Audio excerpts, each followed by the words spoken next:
capítulo 3, vamos entrar no capítulo 3 já. As qualificações dos bispos e dos diáconos. Vamos ver. Versículo 1. Fiel é a palavra. Se alguém aspira ao episcopado, excelente obra almeja. É necessário, portanto, que o bispo seja irrepreensível, esposo de uma só mulher, temperante, sóbrio, modesto, hospitaleiro, apto para ensinar, não dado ao vinho, não violento, porém cordato, inimigo de contendas e não avarento, e que governe bem a própria casa, criando os filhos sob disciplina com todo respeito. Pois, se alguém não governa a própria casa, como cuidará da igreja de Deus? Olha só, isso aqui é interessante, interessante.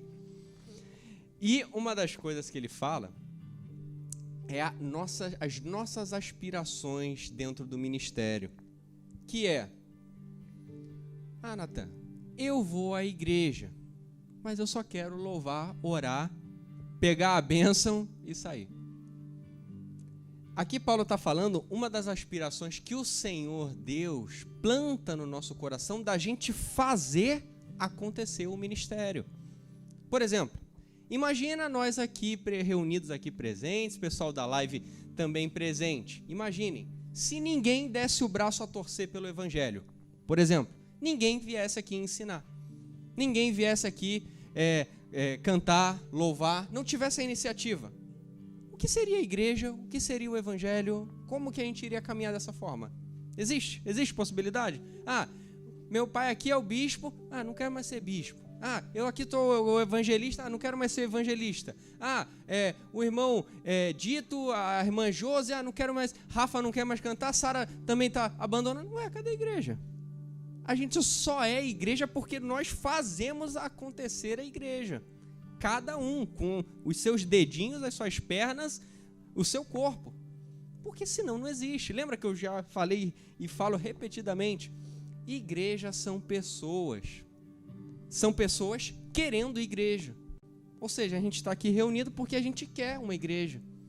Natan, mas eu sempre tive a concepção de que igreja era um lugar onde a gente se reunia e tudo mais. Isso é um templo. A gente está aqui provisoriamente no hotel dando a aula, fazendo o culto, mas isso aqui é um templo. Igreja é aqui, quando junta Natan, Bispo Tony, Ingrid, Josi, Rafa, pastora Cíntia, Sara, isso aí começa a igreja, todo mundo de mão dada. Claro que agora com distanciamento, mas estamos aqui conscientemente em prol do evangelho de Deus. Estão entendendo? Então, isso é para a gente guardar. E aqui ele fala a aspiração ao episcopado. Danada de palavra que é essa, né? Episcopado. Episcopado é a gente almejar, desejar um cargo, né? Uma autoridade ali de um bispo. Ou seja, nós temos aqui na igreja Bispo Tony, porque almejou isso no seu coração e o Senhor ali viabilizou esse rebanho, né? Essas ovelhinhas, e eu me incluo nessa também, para o bispo apacentar, cuidar, ouvir, né? Tudo mais. Só que, como Paulo está ensinando Timóteo a manter o pé firme ali na igreja, ele fala: Timóteo, não vai ungindo todo mundo a bispo aí não, que não é assim não. Você tem que prestar atenção nas atitudes dessa pessoa. E tem uma regrinha que eu estou colocando aqui para você. A regrinha é essa. Esse bispo, ele tem que ser esposo de uma só mulher, ele tem que governar bem a casa dele, ele tem que ser irrepreensível, ele não pode ser dado ao vinho, ele vai elencando ali. Por quê? Imagina se todos nós aqui tivéssemos essa unção. Todo mundo é bispo. Bispo de quem? Cadê as ovelhas? Cadê, né? Todo mundo aqui é um pastor. Cadê as ovelhas? Não, somos pastores. Mas quem é teu pastor? Deus. Está entendendo? Então, é uma coisa que a gente tem que começar a entender, porque cada um aqui tem o seu ministériozinho, o Senhor deu para cada um aqui, para cada um. Assim, não sinta que você, Natan, mas eu não sei fazer nada na igreja. Amém. Sabe orar? Entra no ministério da intercessão, comece ali súplicas, orações pela igreja, pelo corpo, para o funcionamento dele. Natan, Deus me concedeu o dom de cantar, né? Rafa, Sara, minha tia Sandra, amém. Eu vou cumprir, porque o Senhor me deu. Entendeu? E muitos outros, é só você pedir a Deus. Se você não sabe, peça a Deus, meu Deus, eu tenho o desejo de fazer, mas eu não sei o que fazer. Eu quero, não sei como, nem quando, mas eu quero.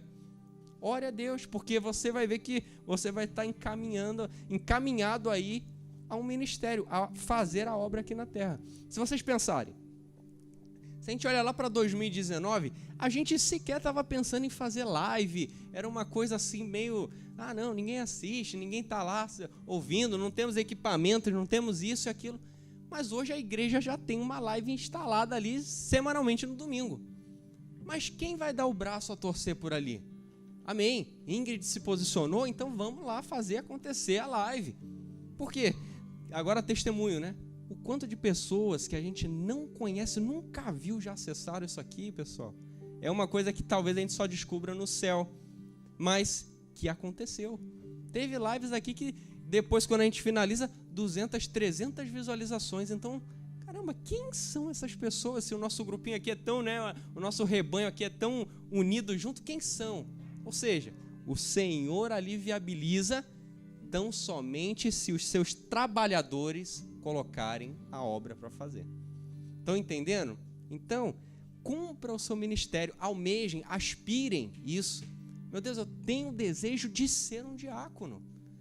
Mas o diácono é menor do que o pastor, do que o presbítero. Não tem isso. Não tem isso. É só a gente lembrar do exemplo de que foi Estevão, né? Um diácono exemplar na história do Evangelho. Ele era um diácono, né? O próprio Pedro, apóstolo Pedro, né? Ele era um presbítero.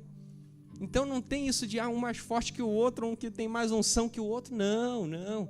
A gente tem que ter essa aspiração em fazer o Evangelho à frente, em tocar o Evangelho à frente. Amém? Deixa eu ver meu tempo. Tá. Então, continuando. Paramos no 5. Vamos para o versículo 6. Não seja neófito, para não suceder que se ensoberbeça e incorra na condenação do diabo. Pelo contrário, é necessário que ele tenha bom testemunho dos de fora. Não são da família aqui, não. Dos de fora, quem não conhece ele. Cadê? 7. Tá.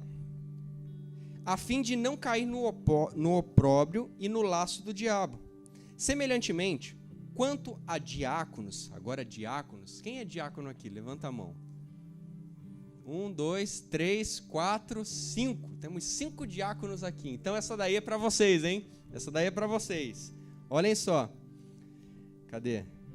Quanto a diáconos, é necessário que sejam respeitáveis, de uma só palavra, não inclinados a muito vinho, não cobiçosos de sórdida ganância, conservando o ministério da fé com a consciência limpa. Também sejam estes primeiramente experimentados, e se mostrarem irrepreensíveis, exerçam o diaconato. Da mesma sorte, quanto às mulheres, é necessário que sejam elas respeitáveis, não maldizentes, temperantes e fiéis em tudo.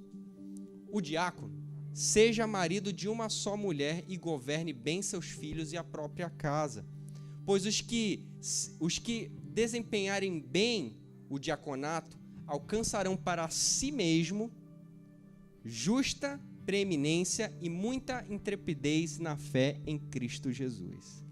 Então aqui o recado foi para os bispos, foi agora para os diáconos, e a gente precisa, né? Quem não é ainda um diácono, precisa agora, tem aqui, vamos dizer, um direcionamento. Tá bom, Natan, você falou isso, eu acho que eu senti no meu coração e eu acho que eu quero dar espaço. Eu quero conquistar aí essa responsabilidade. Amém? Sigam isso aqui, consciência limpa, né? Que governe bem a casa, né? Irrepreensíveis, essa palavra aqui está em todas, né? Todos os discípulos tinham isso lá, que eles eram irrepreensíveis. Não pecavam? Pecavam. Porque ninguém passou dessa vida sem pecar, a não ser Jesus Cristo. mas eles viviam uma vida em arrependimento, lutando contra si, lutando contra os seus desejos malignos, que todos nós somos tentados, para termos uma vida irrepreensível perante o Senhor. Então, que guardemos isso no nosso coração, porque é uma vontade do Senhor Jesus Cristo, ver o seu corpo amadurecendo. Ah, Natan, lembra? Tem uma passagem que falava do leitinho diário que a gente recebe do Senhor. Agora a gente já tem uma carga muito maior, muito maior. Seremos cobrados de uma forma maior, cantora? Pérola já está cantando. Calma aí, Pérola, não começou ainda o culto.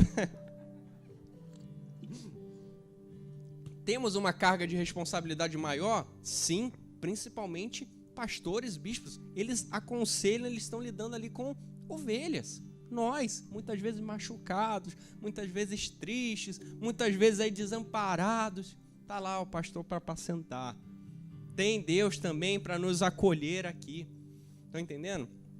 Mas uma coisa é, precisamos de todos. Todos têm o seu papel aqui na Igreja do Senhor, que Ele colocou como nome Igreja Cristã Viva. Mas aqui somos pessoas amadas do Senhor Jesus Cristo e que almejamos os céus, almejamos Ele. Estamos aprendendo agora a ter uma vida em arrependimento a Ele. Amém, pessoal? Então, final do capítulo 3, primeira carta a Timóteo, no final do capítulo 3, no versículo 14, né? A gente acha que finalizou o 13, a gente ia começar o 14. O meu título diz: A Igreja de Deus, coluna e baluarte da verdade, o grande mistério da piedade. Vamos entender o que Paulo está querendo dizer a Timóteo. 1 Timóteo, a gente vai ler agora o 14. Esse final desse capítulo 3 aqui é muito legal. A igreja de... vamos lá, 14. Escrevo-te essas coisas, esperando ir ver-te em breve, para que, se eu tardar, fiquem cientes de como se deve proceder na casa de Deus, que é a igreja do Deus vivo, coluna e baluarte da verdade. Evidentemente, grande é o mistério da piedade. Prestem atenção agora. Aquele que foi manifestado na carne, foi justificado em espírito, contemplado por anjos, pregado entre os gentios, crido no mundo, recebido na glória. Paulo finaliza o capítulo 3 assim. Há estudos, não está escrito aqui, há estudos, fora, que dizem que esse finalzinho aqui é como se Paulo estivesse ali finalizando o capítulo, cantando um pedacinho de uma música, né, de uma canção ali, de um hino que eles cantavam durante a igreja. Mas, para nós, se vocês virem, de quem que ele está falando aqui? De quem Paulo está falando ali? Quem arrisca dizer? Quem arrisca?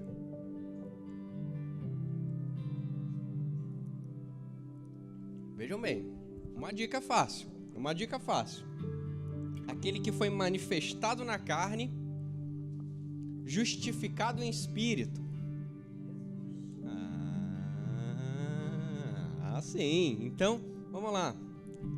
Vamos ver a escadinha aí de conhecimento que Paulo está dando pra gente. Manifestado na carne. Um menino vos nasceu, um filho se nos deu. Lembram lá? Jesus nasceu.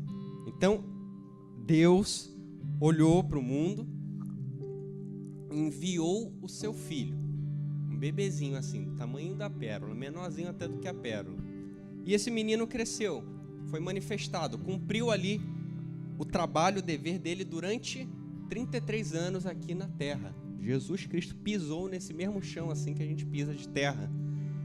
33 anos. Então, manifestado na carne. Foi justificado em espírito. E aí? Justificação em espírito. Como é que a gente poderia entender essa parte que Paulo está falando isso para Timóteo, né? Por que justificado em espírito? Como assim?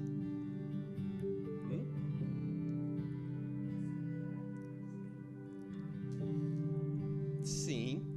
Agora, se você pensar, justificado. Batismo, milagres, batismos, o que mais? Ressurreição.